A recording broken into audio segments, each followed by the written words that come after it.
ನಾವು ನಿನ್ನೆ ಬೆಳಗ್ಗೆ ಟ್ರೈನಲ್ಲಿ ಬಂದು ಸ್ವಲ್ಪ ಲೇಟಾಗಿ ಸ್ಟಾರ್ಟ್ ಮಾಡಿದ್ವಿ. ನಮಗೆ ನಿಮ್ಮೆಲ್ಲರ ಸಹಕಾರದಿಂದ 2 ಡೇಸ್ ಇನ್ನೂ ಸಾಲಿಲ್ಲ, ನಮಗೆ ಚೆನ್ನಾಗಾಯಿತು. ನಿನ್ನೆ 121 ಕೇಸ್ ತಗೊಂಬಂದು ಅದರಲ್ಲಿ 52 ಕೇಸು ಮುಗಿದಾಯಿತು. ಇವತ್ತು ಬೆಳಗ್ಗೆ 6:30ಗೆ ನಾವು ಸ್ಟಾರ್ಟ್ ಮಾಡಿದ್ವಿ. ಬೆಳಗ್ಗೆ ಫಸ್ಟು ನಮ್ಮ ಕೇಂದ್ರ ಬಸ್ ನಿಲ್ದಾಣ ಬೀದರ್ ನಗರ ಮೇಯ್ನ್ ಬಸ್ ಸ್ಟ್ಯಾಂಡು ನೀವೆಲ್ಲ ನೋಡಿದ್ರಿ. ಅಷ್ಟು ಎಲ್ಲ ಗಲೀಜು, ಕ್ಲೀನ್ ಇಲ್ಲ. ಅಲ್ಲಿ ಒಂದು ಟಾಯ್ಲೆಟ್ಸ್ ಇದ್ದಿಲ್ಲ. ಆ ಕೂತ್ಕೊಳ್ಳೋ ಕಡೆ ಎಲ್ಲ ಕಡೆ ಗಲೀಜು. ಇದನ್ನು ಡಸ್ಟ್ಬಿನ್ಗಳೆಲ್ಲ ಓಪನ್ ಆಗಿಟ್ಟಿದ್ರು, ಅದೆಲ್ಲ ಮುಚ್ಚಬೇಕು ಅಂತ ಹೇಳಿದ್ದೀನಿ. ಟಾಯ್ಲೆಟ್ಸು, ಪಾರ್ಕಿಂಗು, ಅದು ಏನೇನೂ ಇಲ್ಲ, ಅದು ಕ್ಲೀನಾಗಿಲ್ಲ ಅಂಥೇಳಿ ನಾನು ಅದನ್ನು ಸುಮೋಟೋ ಕೇಸ್ ರಿಜಿಸ್ಟರ್ ಮಾಡ್ತಾಯಿದ್ದೀನಿ. Second, old bus stand same problem. ಅಲ್ಲೇನು ಪ್ರಾಬ್ಲಮ್ ಇತ್ತು ಇದೇ ಪ್ರಾಬ್ಲಮ್ ಇಲ್ಲೂ ಇದೆ. ಅದು 2 ಕೇಸ್ ರಿಜಿಸ್ಟರ್ ಮಾಡ್ತಾಯಿದ್ದೀನಿ. 3ನೇದು ಕೃಷಿ APMC ಮಾರುಕಟ್ಟೆ. ಅಲ್ಲಿ ಹೋದಾಗ ಅದು ಹೆಂಗಿತ್ತು ಅಂದರೆ ನಾವು ನೆನೆಸ್ಕೊಳ್ಳೋಕ್ಕಾಗಲ್ಲ, ಆ ಥರ ಇತ್ತು.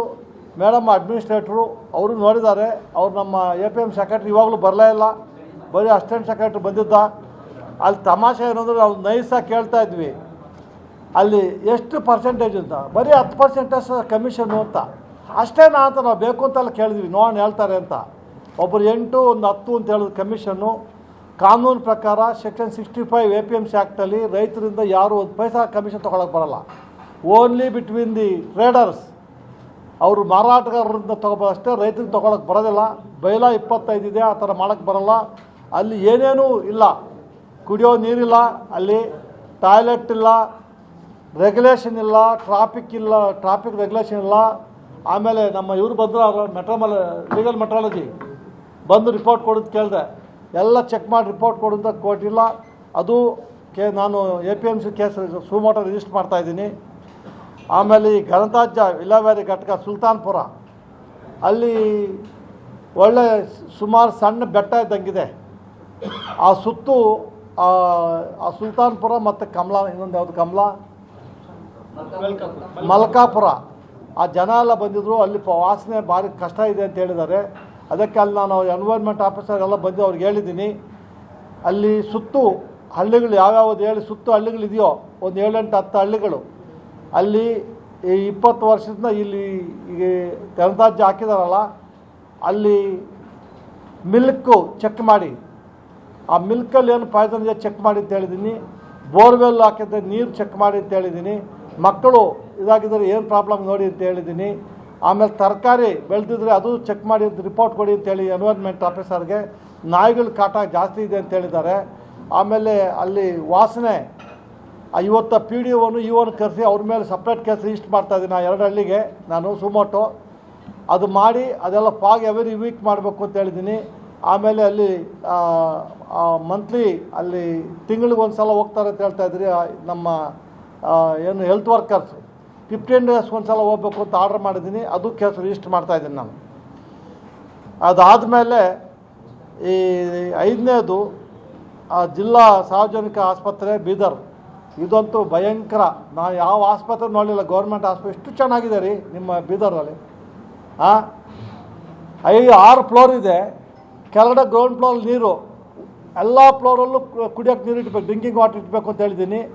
ಬೆಡ್ಗಳಂತೂ ಹೊಸ ಬೆಡ್ಗಳು ಹಾಕಿದ್ದಾರೆ. ಹೆಂಗಿತ್ತು ಅಂದರೆ ಕಿತ್ತೋಗ್ಬಿಟ್ಟ ಬೆಡ್ಗಳು. ಅದು 20 ವರ್ಷ 30 ವರ್ಷ ಬಿಲ್ಡಿಂಗ್ ಇದೇನೋ ಆಸ್ಪತ್ರೆ ಕಟ್ಟಾಗಿತ್ತೋ ಏನೋ ಗೊತ್ತಿಲ್ಲ. ಬೆಡ್ಗಳು ಇಲ್ಲ, ಬೆಡ್ಶೀಟ್ ಇಲ್ಲ, ದಿಂಬುಗಳಿಲ್ಲ, ಏನೇನೂ ಫೆಸಿಲಿಟೀಸ್ ಇಲ್ಲ ಅಲ್ಲಿ ಕೇಸ್ ರಿಜಿಸ್ಟರ್ ಮಾಡ್ತಾಯಿದ್ದೀನಿ. ಅಲ್ಲಿ ಇನ್ನೊಂದು ಶಾಕಿಂಗ್ ಏನಂದರೆ, ಆ ಲ್ಯಾಬ್ ಇದಕ್ಕೆ ಹೋದಾಗ ನಾವು ಕೆಳಗಡೆ ಅವನು ಯಾರೋ 2 ಏನೋ ಮಾಡ್ತಾಯಿದ್ರು. ನಾನೇ ಫಸ್ಟ್ ಎಂಟ್ರಿ ಆದೆ, ಅನುಮಾನ ಬಂತು. ಅವ್ನು ಜೋರು ಮಾಡಿಬಿಟ್ಟೆ ನಮಗೆ. ನಾನು ಬ್ಯಾಗ್ ಕಿತ್ಕೊಂಡ್ಬಿಟ್ಟೆ. ಬ್ಯಾಗ್ ಕಿತ್ಕೊಂಡು ನಮ್ಮ SP ಕೊಟ್ಟು ಚೆಕ್ ಮಾಡಿದ್ರೆ 90,000 ದುಡ್ಡಿತ್ತು. 7 ಲಕ್ಷ ಒಬ್ಬರು ಚೆಕ್ ಕೊಡ್ತಾರೆ, ಇನ್ನೊಬ್ಬರಿಗೆ 3 ಲಕ್ಷ, ಟೋಟ್ಲು 9 ಲಕ್ಷ ಟ್ರಾನ್ಸಾಕ್ಷನ್. ಅವನ ಮೇಲೆ ಕ್ರಿಮಿನಲ್ ಕೇಸ್ ರಿಜಿಸ್ಟರ್ ಆಗಿದೆ, ಅರೆಸ್ಟ್ ಮಾಡಿದ್ದಾರೆ ಅವನ್ನ. ಇವತ್ತು ಪೊಲೀಸ್ ಕ್ರಿಮಿನಲ್ ಕೇಸ್ ರಿಜಿಸ್ಟರ್ ಮಾಡಿದ್ದಾರೆ. ಅಲ್ಲಿ ನಾನು ಅವನ ಮೇಲೆ ಕ್ರಿಮಿನಲ್ ಕೇಸ್ ರಿಜಿಸ್ಟರ್ ಅಲ್ಲದೆ ಈ ನಮ್ಮ ಹಾಸ್ಪಿಟ್ಲ್ಗೆ ಸುಮೋಟೋ ಕೇಸ್ ತೊಗೊತಾ ಇದ್ದೀನಿ. ಈ ತಹಶೀಲ್ದಾರ್ ಆಫೀಸು ಬೀದರು, ಅಲ್ಲೂ ಅಷ್ಟೇ ಸುಮಾರು ಪೆಂಡಿಂಗ್ ಅಂತ ಹೇಳಿದ್ದಾರೆ. ಅದು ಏನು ಪ್ರಾಬ್ಲಮ್ ಇದೆ, ಯಾಕೆ ಪೆಂಡಿಂಗ್ ಇದೆ, ಅದೆಲ್ಲ ಮಾಹಿತಿ ಕೊಡಬೇಕು ಅಂತೇಳಿ ಅಟೆಂಡೆನ್ಸ್ ರಿಜಿಸ್ಟರು, ಅವರು ಮೂಮೆಂಟ್ ರಿಜಿಸ್ಟರು, ಕ್ಯಾಶ್ ರಿಜಿಸ್ಟರ್ ಎಲ್ಲ ಚೆಕ್ ಮಾಡಿದ್ದೀನಿ. I am not happy. ಅಲ್ಲೂ ಕೇಸ್ ರಿಜಿಸ್ಟರ್ ಮಾಡ್ತಾಯಿದ್ದೀನಿ, ತಾಲೂಕಾ ತಹಶೀಲ್ದಾರ್ ಆಫೀಸು. ಆಮೇಲೆ ಬೂದು ದಾಖಲೆ ಸಹಾಯಕ ನಿರ್ದೇಶಕರು, ಅಲ್ಲೂ ಅಷ್ಟೇ, ಅಲ್ಲಿ ಈ ADLRಗಳು ಎಷ್ಟು ಸಾವಿರಾರುಗಳು ಫೈಲ್ ಇದ್ರೂ ಮಾಡೋದಿಲ್ಲ, ವರ್ಷಾನುಗಟ್ಟಲೆ ತಗೊತಾರೆ. ಆ ಜನಗಳಿಗೆ ಅನುಕೂಲ ಆಗಲಿ ಅಂತೇಳಿ ADLRದು ಕೇಸ್ ರಿಜಿಸ್ಟರ್ ಮಾಡ್ತಾಯಿದ್ದೀನಿ. ಆಮೇಲೆ ನಮ್ಮ ಮಹಾನಗರ ಪಾಲಿಕೆ ಅಲ್ಲಿ ಎಲ್ಲ 8 ಜನ ಯಾರ್ಯಾರು ಇಂಜಿನಿಯರ್ಸ್ಗೆ ಸಂಬಂಧಪಟ್ಟ ಇದ್ದಾರೋ ಎಂಕ್ರೋಚ್ಮೆಂಟ್ಗಳು ಸುತ್ತು ಇಲ್ಲಿ ಎಂಕ್ರೋಚ್ಮೆಂಟ್ ಆಗಿರೋದು ನೀವು ನೋಡಿದ್ರಿ.